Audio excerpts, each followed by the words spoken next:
At UC Berkeley, and this is work on connecting GANs, inverse reinforcement learning, and energy-based models, joint with Paul Christiano, Pieter, Abbeel, and Sergey, Levine.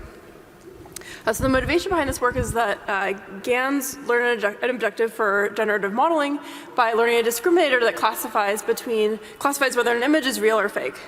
And while learning an objective is a relatively new idea to generative modeling and deep learning, it's actually a long-studied problem in reinforcement learning and control. And so in this work, we actually showed that GANs can be used to train energy-based models and also energy-based models for inverse reinforcement learning. And to do so, we derive an alternative form of discriminator. So to discuss this, the discriminator's role is to output a probability that a single example comes from the data distribution rather than the generator. And to do so, it needs to model both the generator density Q and the data density P. The optimal discriminator is given by this form here.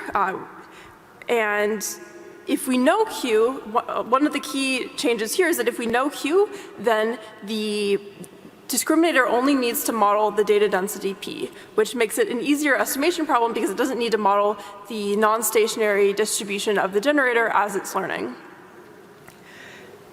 If we then if we model the data distribution with a Boltzmann distribution, then in this work we show that the objective that a GAN is optimizing for is mathematically equivalent to the objective of a energy-based model trained with maximum likelihood. So one question here is that if we can evaluate Q, why not do direct maximum likelihood?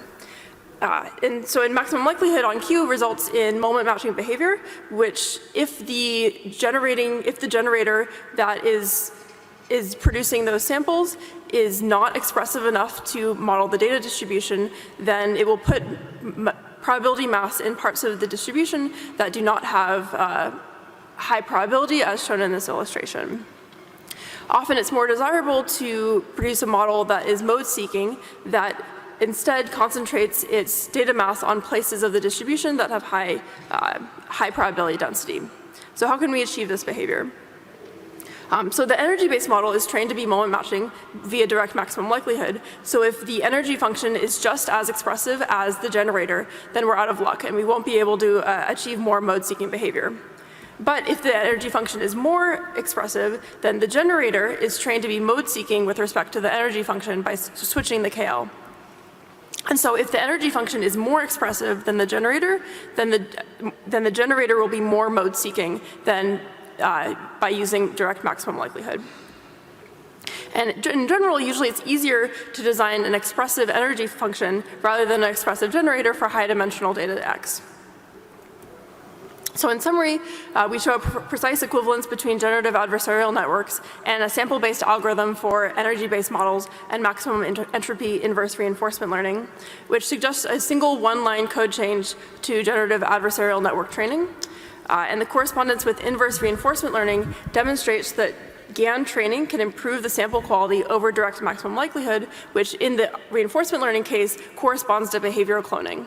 And in some of our prior work on inverse reinforcement learning, we showed that by doing inverse reinforcement learning, we can improve upon the samples learned from behavioral cloning. Thank you.